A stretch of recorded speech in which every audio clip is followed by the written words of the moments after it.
día para todos. El Señor les bendiga.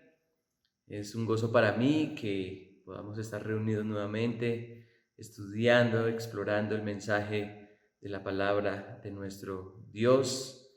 Hemos escuchado por medio del pastor Nicolás el mensaje de Apocalipsis capítulo 5, el porqué de la trascendental manifestación del Cordero. Y ahora veremos lo que Él comenzará a hacer. Oremos a nuestro Dios para que nos guíe en el estudio de su palabra. Padre, nos cautivas con tus sagrados escritos para conocer más de tu mente, conocer más de tu propósito, conocer más y más de ti.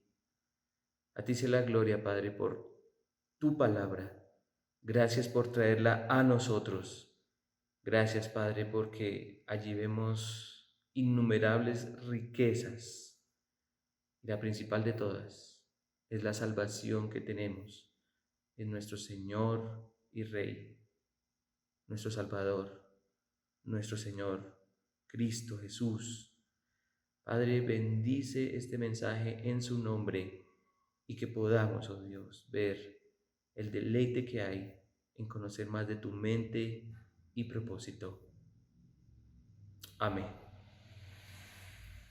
Apocalipsis capítulo 6, versículos 1 al 17. Espero que tengamos allí en casa nuestras Biblias y vamos a leer el texto de nuestro Dios. Apocalipsis capítulo 6, versículos 1 al 17.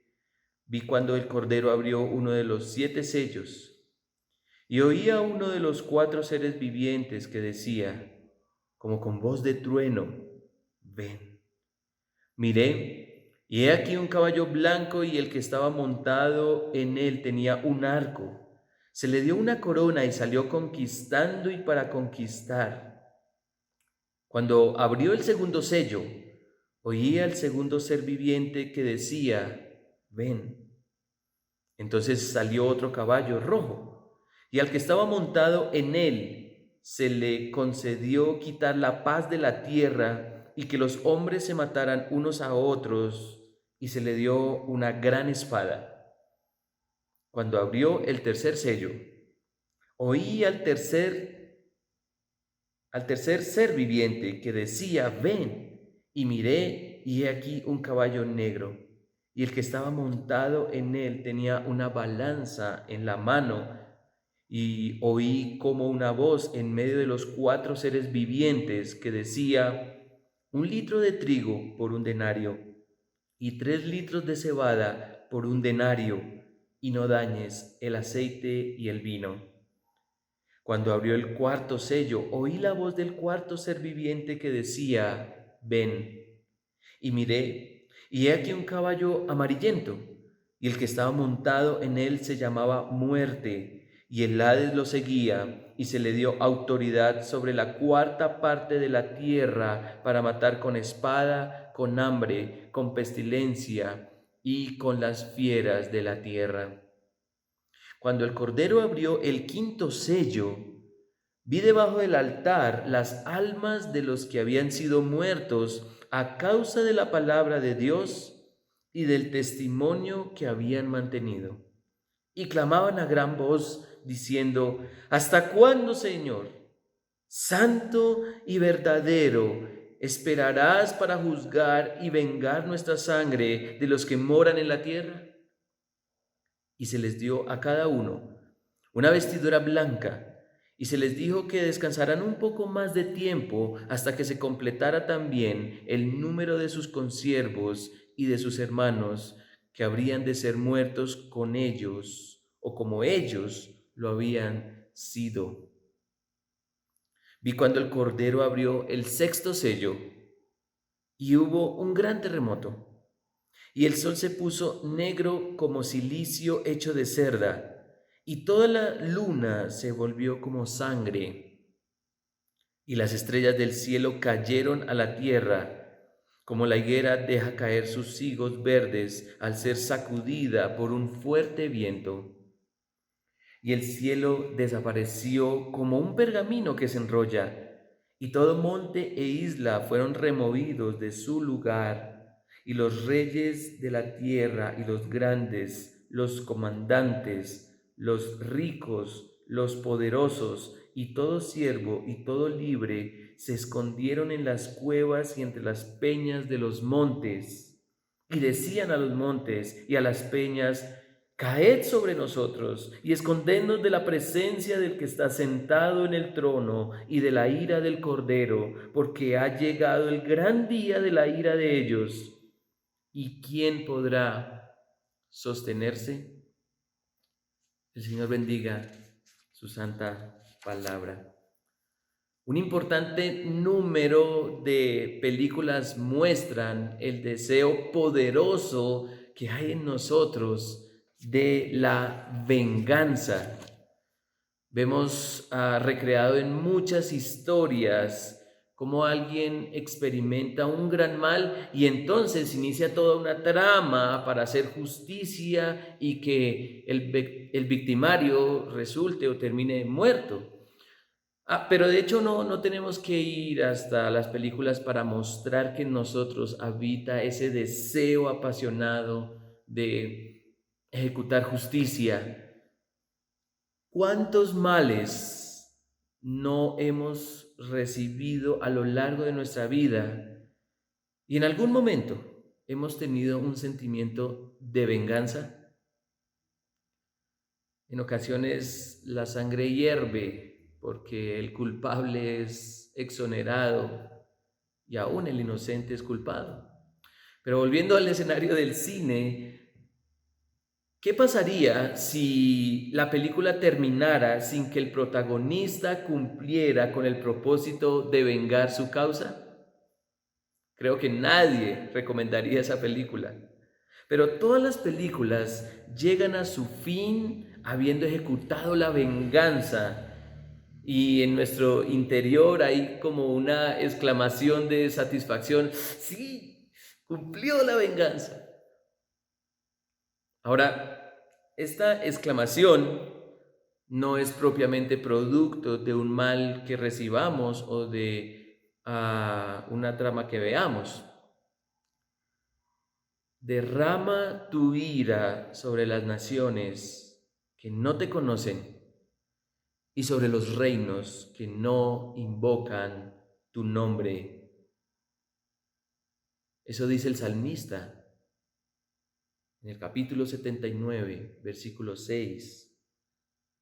El deseo del salmista es que se haga justicia por cómo arremetieron contra Jerusalén siglos atrás cuando fue destruida. Y en ese contexto del Salmo 79, el autor dice: porque dirán las gentes, ¿dónde está su Dios?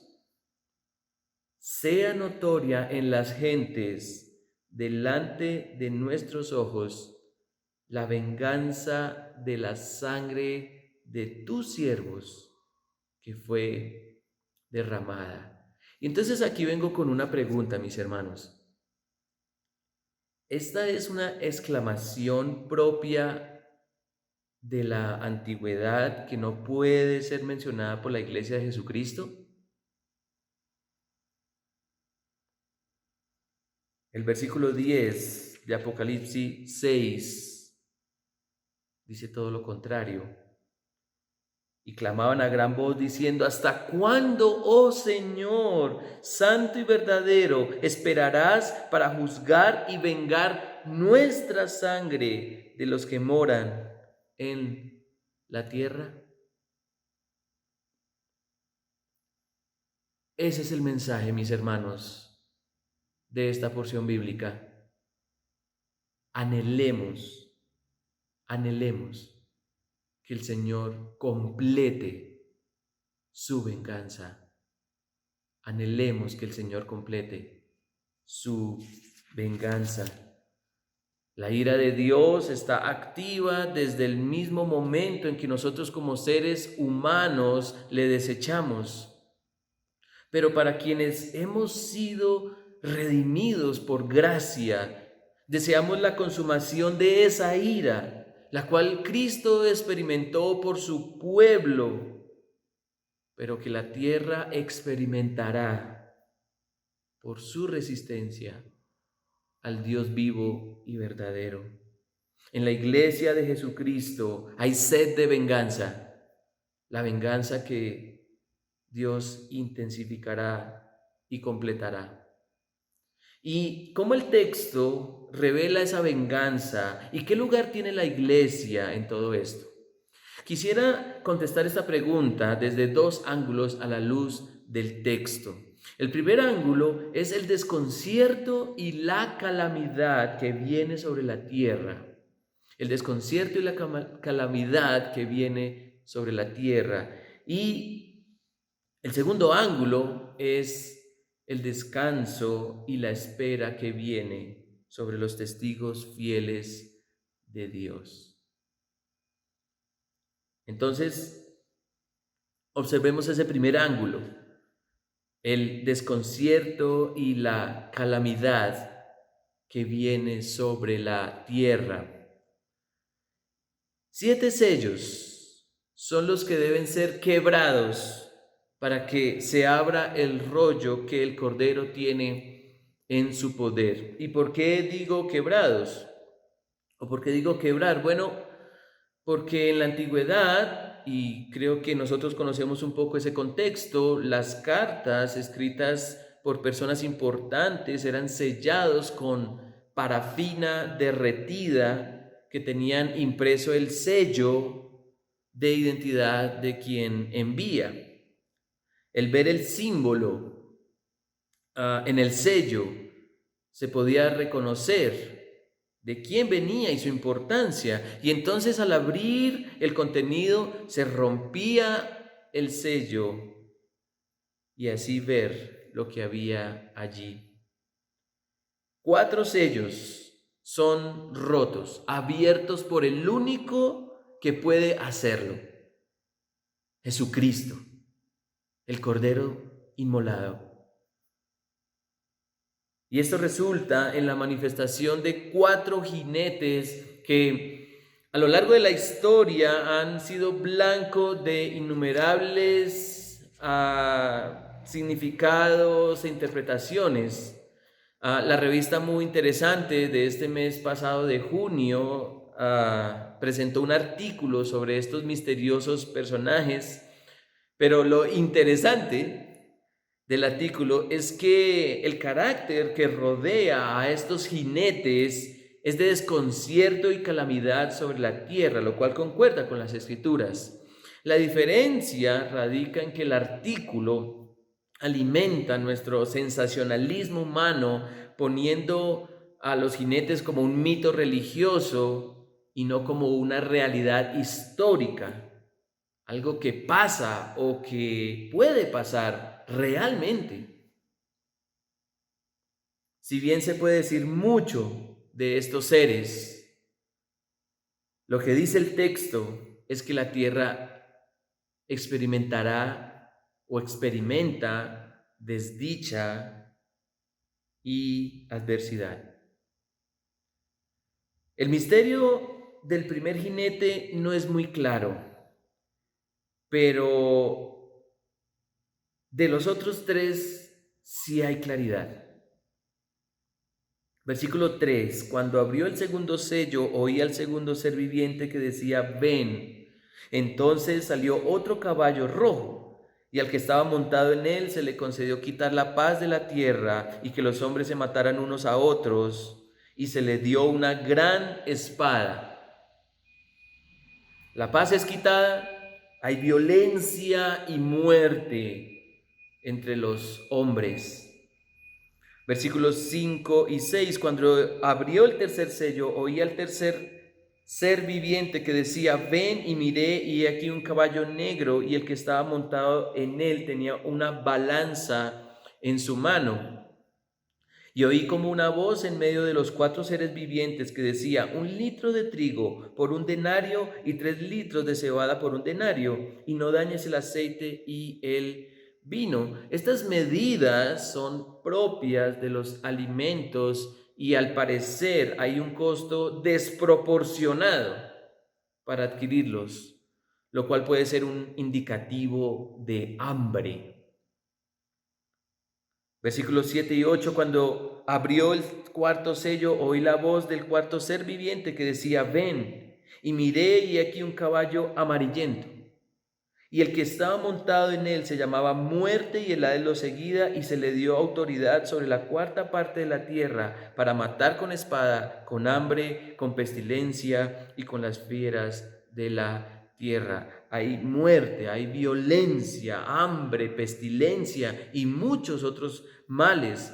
Ahora, si estas tragedias vienen con estos jinetes, ¿por qué habríamos de esperar un bien con el primer jinete? Y hasta ahí llego. Pero el mensaje es que la tierra no disfrutará de nada bueno. La tierra es conmovida, con desconcierto y calamidad, porque el Cordero ha abierto estos sellos y restan otros sellos.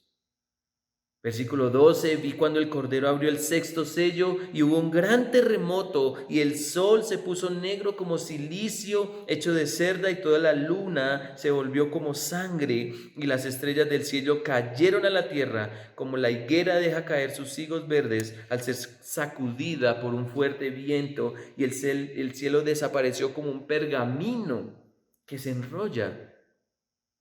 Y todo monte e isla fueron removidos de su lugar, y los reyes de la tierra, y los grandes, los comandantes, los ricos, los poderosos, y todo siervo y todo libre, se escondieron en las cuevas y entre las peñas de los montes, y decían a los montes y a las peñas: caed sobre nosotros, escondednos de la presencia del que está sentado en el trono y del Cordero, de su ira. ¿Y quién podrá sostenerse?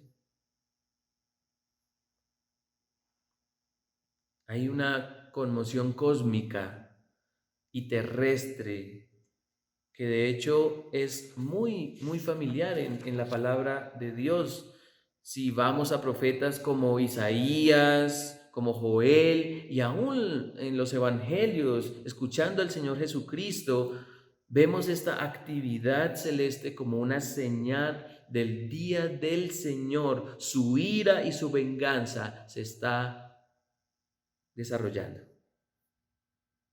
Aquí el desconcierto y la calamidad sobre la tierra son tales que las gentes de todo tipo de gentes, desean ocultarse de la ira del que está sentado en el trono y del Cordero. Ha llegado el gran día de la ira de ellos. ¿Quién podrá sostenerse? Y la pregunta no es, mis hermanos, allí mis hermanas, familia, niños, la pregunta no es: ¿cuándo sucederá todo esto? Desde que decidimos tener una actitud de desprecio y rebeldía hacia Dios, Él nos entregó a su juicio, porque guerras, hambres, pandemias, desconcierto y calamidades innumerables ha venido sobre nosotros como humanidad.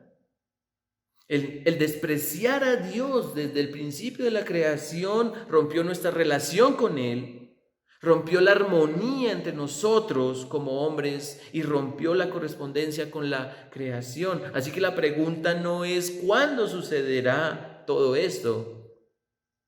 La pregunta del texto es: ¿hasta cuándo, oh Señor, santo y verdadero, esperarás para juzgar y vengar nuestra sangre?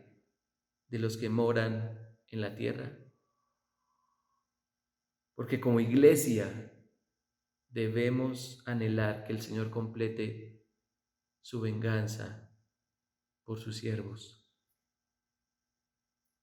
Y esta pregunta es respondida con la abertura de otro sello y que muestra el otro ángulo, y es el descanso y la espera que viene sobre los testigos fieles de Dios. Ya vimos un primer ángulo, el desconcierto y la calamidad que vendrá sobre la tierra. Pero vemos aquí otro ángulo al abrir esos sellos, y es el descanso y la espera que viene sobre los testigos fieles de Dios. El quinto sello no es como los otros sellos.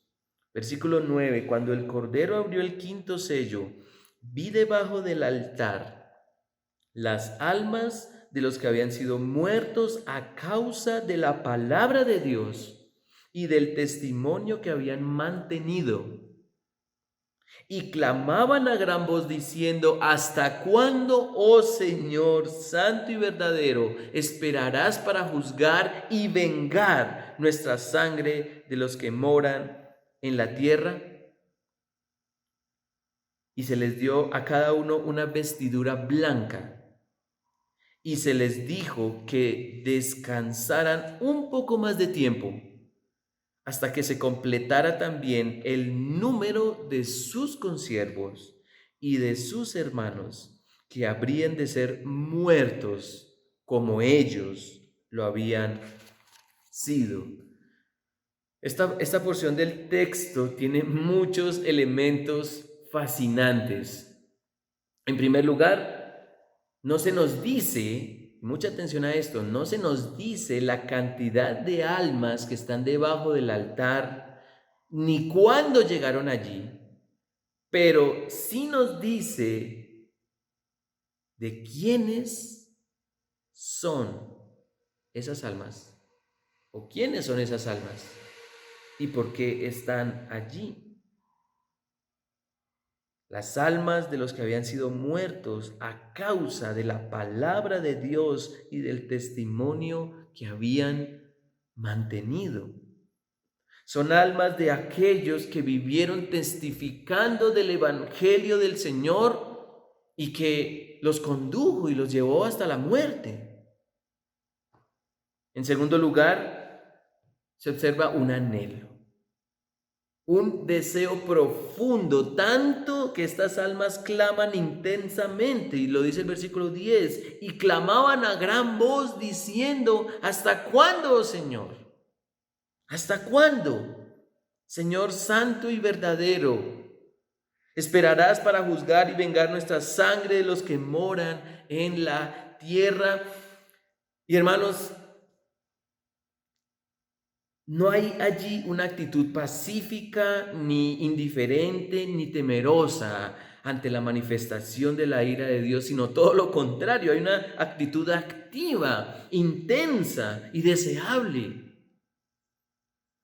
Estas almas anhelan ver que su sangre sea vengada y le dan todo el crédito a aquel que puede ejecutar esa venganza.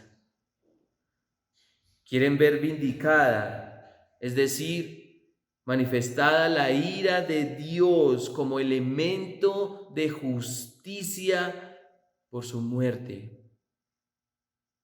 Y alguno dirá: pero eso solo lo pueden decir las almas que fueron martirizadas. Y no, a la luz del texto no, mi hermano, porque en tercer lugar, Dios completará su venganza cuando otras almas sean añadidas para completar el número de testigos fieles. Versículo 11: y se les dio a cada uno una vestidura blanca, y se les dijo que descansaran un poco más de tiempo, hasta que se completara también el número de sus consiervos y hermanos, que habrían de ser muertos como ellos lo habían sido. hasta que se complete el número definido por Dios. Más cristianos fieles que testifican con poder y sin vergüenza del Evangelio de Jesucristo morirán por esta causa. Y mientras eso sucede, la iglesia clama que se complete ese número. ¿Cuál es ese número? No lo sabemos. Lo que sí sabemos es que Dios derrama su ira sobre este mundo y ejecuta su venganza hasta que todo aquel que testifica de Jesucristo y muere por esta causa haga parte de ese número de consiervos y hermanos determinado por Él. Ahora, estas almas que están sedientas de justicia se les pide esperar. Ellas están en un estado ideal de descanso y se les pide descansar un poco más, pero aún así quieren venganza y no se les condena por desearla. Antes, el ambiente del texto es que Dios está derramando su ira gradualmente y estos santos desean ver completa esta venganza. Y se les dice: tranquilos, la venganza se va a completar. Esperen un poco más. Esperen otro poco de tiempo, porque no todos sus hermanos están aquí. Hay otros que han de morir por causa del Evangelio. Este sello tiene un sabor agridulce. Por un lado, a los testigos fieles se les asegura que la venganza se completará, pero por el otro deben esperar. Por un lado, están descansando y se les pide descansar un poco más, pero por el otro, más testigos fieles experimentarán la muerte. Sin embargo, este sello creo que es más dulce que agrio, porque cuando es abierto se revela a una comunidad de almas que anhelan venganza y se les promete venganza, solo que a su debido tiempo. Dios está derramando su ira. ¿Y quién podrá sostenerse? ¿Quién? Nadie. Pero los testigos fieles que anhelan venganza verán algún día completado su gozo, porque su Señor los vengará.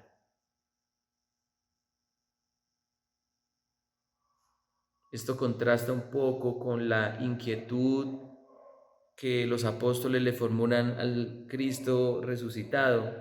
Señor, ¿restaurarás en este tiempo el reino a Israel? Lo vemos en Hechos capítulo 1 versículo 6. ¿Y cómo le responde el Señor? No os corresponde a vosotros saber los tiempos ni las épocas que el Padre ha fijado en su sola potestad, con su propia autoridad, pero recibiréis poder cuando el Espíritu venga sobre ustedes, y me seréis testigos en Jerusalén, en toda Judea, en Samaria y hasta los confines de la tierra. En Apocalipsis 6, la restauración está más cercana y la venganza es garantizada. Esa es la diferencia entre restaurarás en este tiempo con ¿hasta cuándo, oh Señor? Hay un anhelo ardiente y deseable. Hermanos, anhelemos que el Señor complete su venganza. Permítanme hacerles esta pregunta. ¿Es pretencioso pedirle al Señor que ejecute y culmine su venganza?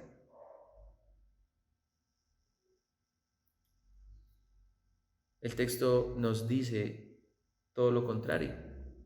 De hecho, cada vez que oramos, venga tu reino, como lo dice Mateo 6, cada vez que oramos, ven Señor Jesús, como lo dice Apocalipsis en el capítulo 22, estamos orando imprecatoriamente como lo hacen los salmistas.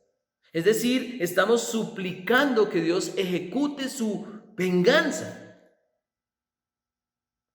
El doctor Albert Moller afirma: al orar venga tu reino, oramos por algo increíblemente peligroso que amenaza nuestra comodidad y desvaloriza nuestro bienestar. Al orar venga tu reino, Jesús nos enseña que debemos valorar por encima de todo la agenda de Dios, no la nuestra. Al darle supremacía al reino de Dios en nuestro corazón, ponemos a un lado nuestros propios intentos insignificantes por alcanzar la gloria personal para buscar la gloria del Rey Jesús. Entre muchas cosas, dice el doctor Moller, oramos para ver la ira de Dios derramada sobre el pecado. Oramos para ver que cada rodilla doblada y cada lengua confiese que Jesucristo es el Señor, para gloria de Dios Padre. Cada vez que la creación gime para ver completada la redención de los hijos de Dios, como dice Romanos 8, está anhelando la ira de Dios y su posterior restauración. Bienaventurados los que tienen hambre y sed de justicia, porque ellos serán saciados, dice el Señor en Mateo 5. Este texto de Apocalipsis, mis hermanos, mis hermanas, familias que están allí, niños, están conduciéndonos a reafirmar el anhelo apasionado porque Dios haga justicia. En las calles, en las ciudades, en las naciones, en la historia humana se arenga, se grita por justicia y nada ni nadie parece cumplirla. Hay un rollo escrito por dentro y por fuera, sellado con 7 sellos que revelan y ejecuta la culminación del plan eterno de Dios. El Cordero, el Señor Jesucristo, ha vencido no solo para rescatarnos del pecado y de la muerte, sino también para que ejecute su venganza. Pedro, el apóstol, quería librar a el Señor, violentando a sus captores en Getsemaní, haciendo justicia por su cuenta, pero lo que no tenía en mente Pedro en ese momento es que el Señor tenía que morir, derramar su sangre y resucitar para ser el Cordero que sale de en medio del trono de gloria para hacer justicia, vengando su causa y la causa de todos los que a lo largo de la historia humana no escatimaron en tiempo, en recursos y aún dieron su propia vida para proclamar una y otra vez que Jesucristo es Señor y Salvador. Hermanos, les ruego, les suplico, al terminar este sermón, que no destruyamos este texto entreteniéndonos en buscar exhaustivamente quién o qué significan los 4 jinetes. El juicio de Dios está activo desde que lo despreciamos y su ira se intensificará. Y solo los testigos fieles sobrevivirán. No a la muerte, no a la tortura, no a la persecución. Sobrevivirán a la intensidad de la ira y venganza de Dios que culminará en la condenación eterna. Los testigos fieles son los que hoy están más preocupados en predicar con denuedo y claridad el evangelio que este mundo necesita escuchar con urgencia y que están dedicados a buscar el arrepentimiento del pecador. Los testigos fieles no andan entretenidos en ver cómo el hombre puede hacer mejor las cosas para salvarse. Los testigos fieles no andan distraídos en discusiones teológicas que en vez de traer edificación traen es conflicto. Los testigos fieles ven sus vidas en riesgo y se esfuerzan por capacitarse para proclamar en todo tiempo y lugar que Jesús ha venido a salvar y vendrá para juzgar y vengar la sangre de los que murieron predicando y testificando la palabra de Dios. Los testigos fieles no son los que le tienen miedo a las oraciones imprecatorias, que buscan la venganza del Señor porque están comprometidos en predicar la misericordia de Dios antes que se consuma su justa ira. Hermanos, si les parece osado orar así, necesitan revisar una y otra vez este texto, porque lo que nos muestra Apocalipsis 6 es el anhelo de un pueblo santo que quiere ver a su Señor culminar su venganza. Anhelemos, pues, que el Señor complete su venganza. Padre Celestial, bendito seas, oh Dios, por este sagrado texto, porque en tu pueblo y las almas que te pertenecen, las almas de tus siervos, las almas de tus santos, anhelamos ver tu venganza. Anhelamos ver cómo vengas nuestra causa al testificar fielmente del Evangelio de salvación. Padre, yo te suplico que nuestra mente esté lúcida para abrazar este mensaje, para que no nos distraigamos, oh Dios, con detalles que tú no has decidido mostrarnos, sino que más bien abracemos aquello que es claro y evidente en tu palabra. Padre, venga tu reino, manifiéstalo plenamente para que venga en plenitud tu venganza. Padre, por favor envía de nuevo a tu Hijo para que culmines la venganza que como pueblo anhelamos. Y esto no lo decimos, oh Dios, orgullosamente ni pretenciosamente, sino que te pedimos, oh Dios, que mientras esperamos ese momento, podamos seguir siendo testigos fieles, seguir proclamando con denuedo y claridad el Evangelio para que muchos más escuchen de la salvación que ha sido provista a través de Jesús. Pero que también, oh Dios, se postren en arrepentimiento, porque vendrá el Cordero y ejecutará su venganza. Padre Celestial, te pido que bendigas este texto en medio de nosotros como tu pueblo y lo atesoremos, clamando porque tú culmines con tu venganza. Te lo pedimos, Padre, por Jesucristo, el Cordero inmolado, que es justo y ejecutará su venganza. Amén. Dios los bendiga, mis hermanos.